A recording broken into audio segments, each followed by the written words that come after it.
जब मंच ऊंचाई पे चला जाता है तो मेरे जैसे व्यक्ति उस मंच को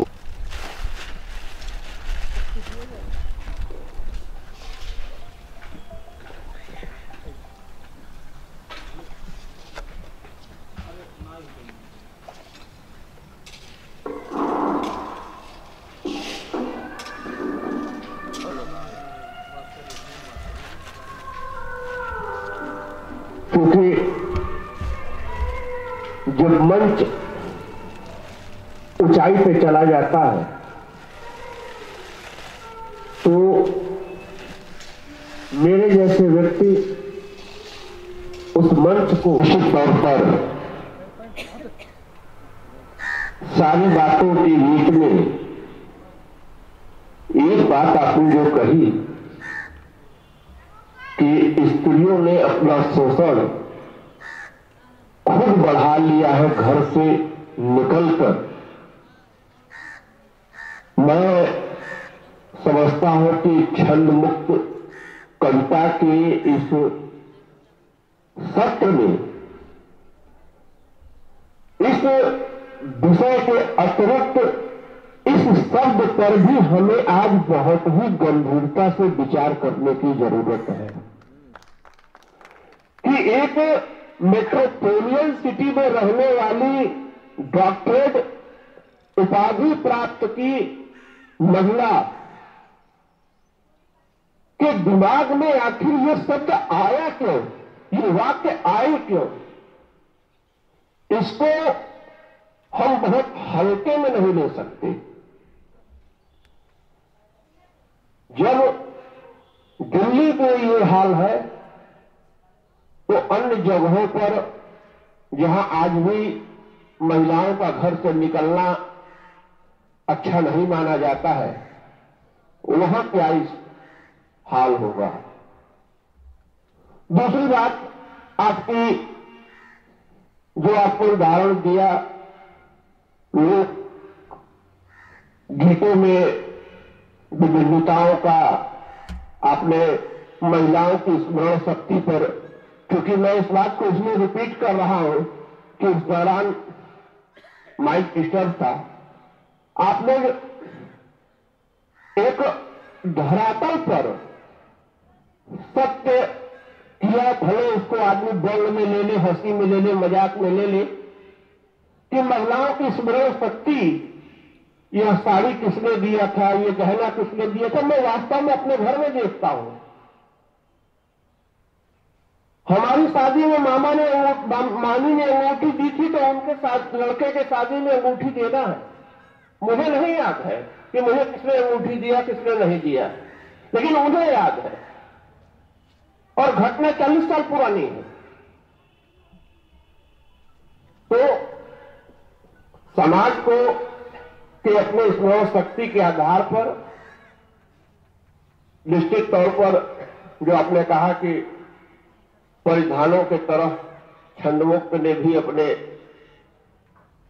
आकार को बदला है, लेकिन जिस प्रकार परिधानों ने अपने आकार को बदल करके भारतीय सभ्यता एवं संस्कृति का विनाश किया है, उसी प्रकार छंदमुक्त कविता भी मेरी समझ से, ये मेरा व्यक्तिगत विचार है कि उसी प्रकार अपने स्वभाव को बदल करके छंदमुक्त कविता ने हिंदी साहित्य का भी सर्वनाश ही किया है, ये मेरा अपना विचार है। छंदमुक्त कविता प्रेम क्या है सोचते रह गए हम, भटकते हैं आज भी, तो एक सीखने की वास्तव में जरूरत है। छंद, मैं तो ये समझता हूं कि छंद लिखना आसान है, लेकिन छंदमुक्त की कविता आप देख लीजिए, यदि आप कह दीजिए छंदमुक्त की एक कविता भेज दो तो 2 A4 पेज के 2 पन्ने भर जाते हैं, और लंबाई तो पता चलता है कि गहमर से शुरू होकर के दिल्ली पहुंच जाएगी, और चौड़ाई और लंबाई का तो खैर पता नहीं, गंगा नदी छोटी हो जाए। मैं इसी क्रम में आगे के विचार रखने के लिए दिल्ली से आए हुए सहायक शिक्षा निदेशक श्री दीपक पांडे जी को आमंत्रित करता हूं कि वो आवे और छंदमुक्त कविता के इस सत्र में अपनी बात रखें। आदरणीय दीपक पांडे जी। धन्यवाद अखंड जी। सम्मानित मंच में विराजमान अग्रज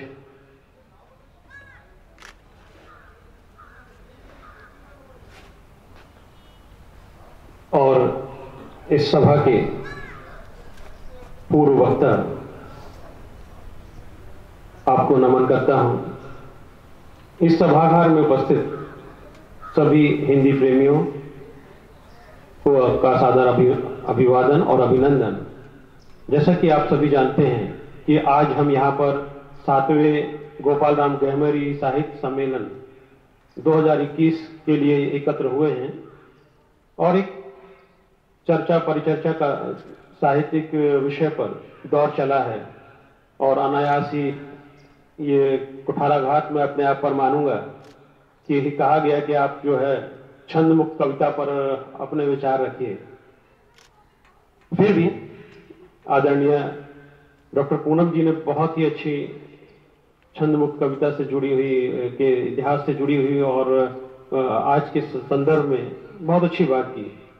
लेकिन मैं आप सभी को छंद मुक्त कविता के साथ साथ इस कविता के इतिहास और उसकी उपयोगिता पर भी चर्चा करना चाहूंगा। जैसा कि आप सभी जानते हैं कि इस कविता आज की केवल जननी नहीं है, बल्कि कविता का इतिहास बहुत पुराना है, जिसे हम देखते हैं कि जहां आदिकाल की कविता है, वहीं मध्यकाल में कविता है, रीतिकाल में कविता है और आज आधुनिक काल की कविता है। इसे हमने 4 खानों में बांट दिया है। क्या किसी काल की कविता को हम कम आंक सकते हैं? बिल्कुल नहीं। अगर आप देखेंगे कि प्रारंभिक काल अगर हमारे छंदों से युक्त हैं, तो क्या उनकी अपनी गरिमा नहीं है? मैं तो ये कहता हूं कि जो छंद मुक्त की प्रशंसा करते हैं और छंद जो है नकारता हूं, लेकिन छंद युक्त कविताएं मेरे दिल और हृदय में बसती हैं और मुझे अच्छी लगती हैं। इसका उदाहरण मैं दूंगा इस बात से कि जब मुझे भारत सरकार के माध्यम से विदेशों में सेवा का अवसर मिला, चाहे वो ट्रिनिडाड हो, वेस्ट इंडीज हो, गयाना हो, सूरीनाम हो, तो मैं पाता हूं कि इन देशों में हालात वही हैं कि छंद युक्त कविता सराही जाती है, स्मरणीय होती है, वंदनीय होती है। और अगर हम आज छंद मुक्त कविता की बात करें तो बहुत से ऐसे लोग हैं जिनको छंद मुक्त कविता दूर दूर तक समझ नहीं आती। कुछ स्तर पर मैं कुछ कवियों की बात आगे करूंगा कि अगर हम ये पूरे इतिहास को देखें तो वैश्विक धरातल पर हमारा जो मध्यकाल है और जो हमारा रीतिकाल है, ये हमारी कविता या हिंदी कविता का स्वर्ण युग माना जाना चाहिए या माना जाता है। की ओर आपको ले जाता हूं कि मैंने अपने अध्ययन और अध्यापन काल के दौरान मुझे नहीं मालूम था कि इतने सारे छंद अलंकार होते हैं। केवल वही जो हमें पाठ्यक्रम में पढ़ाए जाते हैं वही मालूम है कि छंद जो हैं 10 अगर हमने पढ़े हैं तो 10 होंगे, 12 होंगे, 15 होंगे। लेकिन नहीं, ट्रिनिडाड में रहने वाले साहित्यकार प्रोफेसर हरिशंकर आतिश, जिनकी कविताएं छंदबद्ध हैं, और जब उनकी कविताओं को आप देखें तो उन्होंने हर जगह पर जो छंद आया है उस छंद का वहां पर वर्णन किया है कि ये कौन सा छंद है और इसकी क्या व्याख्या होती है। तो ये आप देखिए कि जो व्यक्ति आज से 70 साल पहले ट्रिनिडाड जाता है, वह छंद की इतनी गहराई से पकड़ रखता है और मूलतः वह अपना काव्य सृजन छंदबद्ध कविता में करता है और समाज में इतना प्रचलित होता है कि वहां पर हिंदी ना समझने वाला, एक अक्षर ना समझने वाला भी उनकी कविताओं को हृदयंगम करके वह मौखिक रूप से मंच से प्रस्तुत करता है और प्रसिद्धि पाता है। न केवल वो ट्रिनिडाड में, बल्कि वह कनाडा और अन्य देशों में भी उन कविताओं की प्रस्तुति करके अपनी आजीविका चलाता है, अपना नाम कमाता है और देश में एक सेलिब्रिटी का जीवन पाता है। तो मैं तो इस पक्ष में हूं कि छंद मुक्त कविता ठीक है, जो कविता है, ऐसा नहीं है कि जो आधुनिक काल में जो कविताएं लिखी गई हैं वे सभी हम एक सिरे से उन्हें नकारें। छंद मुक्त कविता में भी समाज ही है आखिर, लेकिन समाज के जिस यथार्थ का चित्रण जितनी गहराई और संवेदना के साथ किया जाएगा, जितने समसामयिक स्तर पर किया जाएगा और जितना वह पाठकों के करीब होगा, पाठकों के हृदय तक पहुंचेगा, वह कविता तो कुछ दिन याद रखी जाएगी, सराही जाएगी और साहित्य में अपना स्थान पाएगी। जैसा मैडम अभी कह रही थी कि अगर आप नाम लें, नागार्जुन है, मुक्तिबोध है, आपके ही केदारनाथ अग्रवाल हैं, आप विवेकी राय जी को ले लीजिए आसपास, और भी काशीनाथ जी, और ऐसे तमाम कवि हैं जो छंद मुक्त कविता लिखकर भी आज हिंदी समाज में तो अपना नाम उनका नाम है, लेकिन उनकी सभी कविताएं वैश्विक स्तर पर अपना स्थान नहीं बना पाई। क्यों? इसका कारण वही जिसकी चर्चा मैंने आपसे पहले की। लेकिन अगर आप देखें कि छंद मुक्त कविता, चूंकि शब्द मुझे पसंद नहीं है, इसलिए आधुनिक काल में जो ये कविताएं लिखी गई हैं, आधुनिक काल की बहुत सारी कविताएं भी हमें अपने परिवेश से जोड़ती हैं, हमें अपने संस्कारों से जोड़ती हैं, और जो वर्तमान जो कवि है वह समाज को ही अपने शब्दों में, अपने इस रूप में प्रस्तुत करता है कि वह समाज को अभिव्यक्त और चित्रित कर सके। कहीं कहीं पर जो खोटापन नजर आता है कि अब मुझे खंबा दिखाई दे रहा है और मैं खंबे की लंबाई, चौड़ाई और ऊंचाई और गहराई कितना गड़ा है इस पर बात करूं और कहूं कि यह मेरी सबसे अच्छी कविता है और मैं इसे पाठकों में प्रस्तुत कर दूं, तो हम पाते हैं कि ये केवल वो खंबे की जो जब तक अस्तित्व है, चाहे वो पानी और उस जंग खा के गिर जाएगा तो कविता भी वहां तक समाप्त हो जाएगी। और आज अगर हम देखें कि जो कविता लिखी जा रही है, छंद मुक्त ही कविताएं लिखी जा रही हैं अधिकांशतः। मुझे नहीं लगता कि 1 या 2% से के अलावा जो है छंद मुक्त कविताएं होंगी। छंदबद्ध कविताएं बहुत ही कम लिखी जा रही हैं और प्रतिशत जो है सबसे अधिक छंद मुक्त कविताओं का है। उनमें भी कुछ कविताओं की ही कुछ कविताएं ही हमें आकर्षित करती हैं और बहुत दूर तक जाने के लिए प्रेरित करती हैं। अगर आप देखें कि भारत हो चाहे भारत से बाहर हो, आज दोहा चौपाई जानने वालों की संख्या मैं मानता हूं कि जितनी हिंदी की जनसंख्या नहीं होगी, उससे ज्यादा जनसंख्या दोहा और चौपाई जानने वालों की होगी। क्योंकि हमारे जो दोहा और चौपाई जो ये दो छंद हैं, या ये छंद है, ये जब इनका जर्मन में या अन्य भाषा के भाषी जो है अध्ययन करते हैं तो वो उन्हें कंठस्थ हो जाते हैं और कहीं ना कहीं वे अपने आलेखों में और अपने जब कविता को कोट करते हैं या बोलते हैं तो वे इनका प्रयोग करते हैं। क्योंकि छंद मुक्त कविता में जहां गहराई है, जहां लयात्मकता है, लोगों को अपनी ओर आकर्षित करने की क्षमता है और भारतीय संस्कृति और समाज को प्रस्तुत करने की दक्षता है, वह हमारी छंदबद्ध कविताएं ही कर सकती हैं। इस मंच से मुझे बोलने के लिए और भी बहुत सारी बातें थी, लेकिन समय का ध्यान रखते हुए मैं यही बात अपनी खत्म करता हूं और मैं छंद मुक्त कविताओं का पक्षधर ना होकर छंदबद्ध कविताओं की मुखरता पर अपना मंतव्य रखता हूं। धन्यवाद। एक बात पर यह एक कार्यशाला संपन्न हुई और इसके बाद प्रभु जी, मैं चाहूंगा आदरणीय दीपक पांडे जी से कि विधिवत उस शॉर्ट फिल्म एग्जीबिशन का आप शुभारंभ करें और आप बांग्लादेश और कहां एक बार हमसे ये कहे कि चलना है पेंटिंग में मलेशिया, ले चलेंगे तुमको।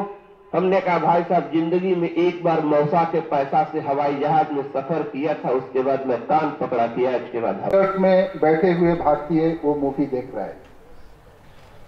इंटरनेशनली एक्लेम मीन्स दुनिया के जो रियल फिल्म लवर्स है, उन लोग कैसे ये फिल्म को एक्सेप्ट कर रहे हैं। Film is the best medium to express the thought process, but unfortunately after जो कोर्स करिकुलर है वो फॉलो करते हैं। सर लोगों से बात हो रहे थे बहुत अलग अलग टॉपिक्स में, तो हम कोशिश करेंगे हम भी क्यों ना एक बार टाइम निकल के 7 दिन का एक कोर्स करके आ जाते हैं। शायद हम खुद मूवी नहीं बनाएंगे, लेकिन अगर कोई बनाना चाहते हैं तो की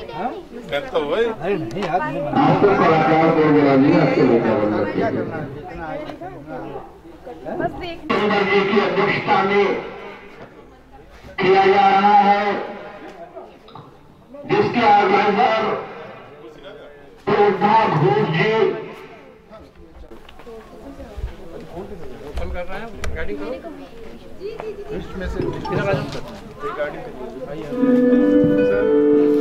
Kailasa Temple is a particularly notable cave temple in India as a result of its size, architecture, and having been entirely carved out of a single rock. The Kailasa Temple, inspired by Mount Kailasa, is dedicated to Shiva. It is modeled along similar lines to other Hindu temples, with a gateway and assembly hall, a multi-story main temple surrounded by numerous shrines, laid out according to the square principle. An integrated space for circumambulation, a Garbhagriha, called by Kamal Bhattachan, a wonder of the world, among rock-cut monuments.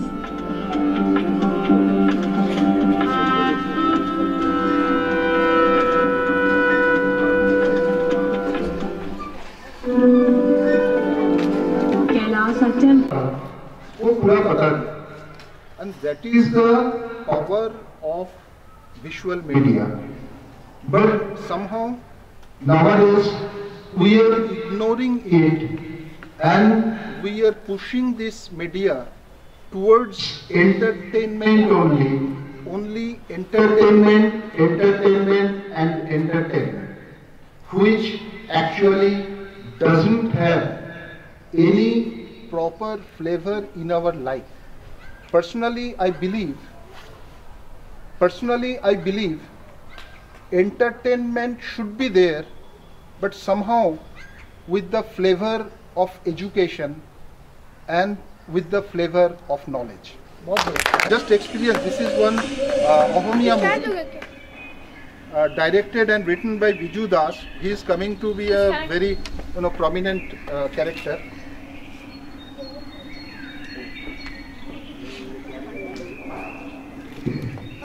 So what are one's bosses?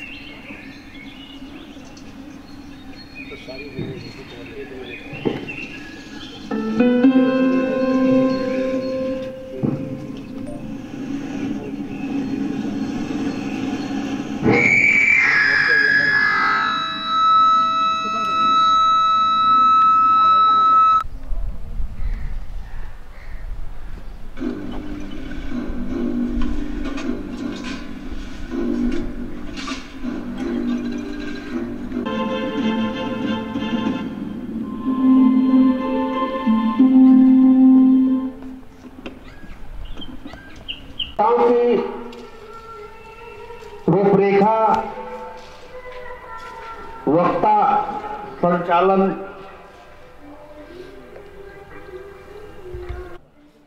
वो कहीं न कहीं गोपाल राम गौरवरी का मंच, सुभाष चंद्र जैसे व्यंग्यकारों और कांति शुक्ला जैसे व्यक्तित्व के मार्गदर्शन में चलता है।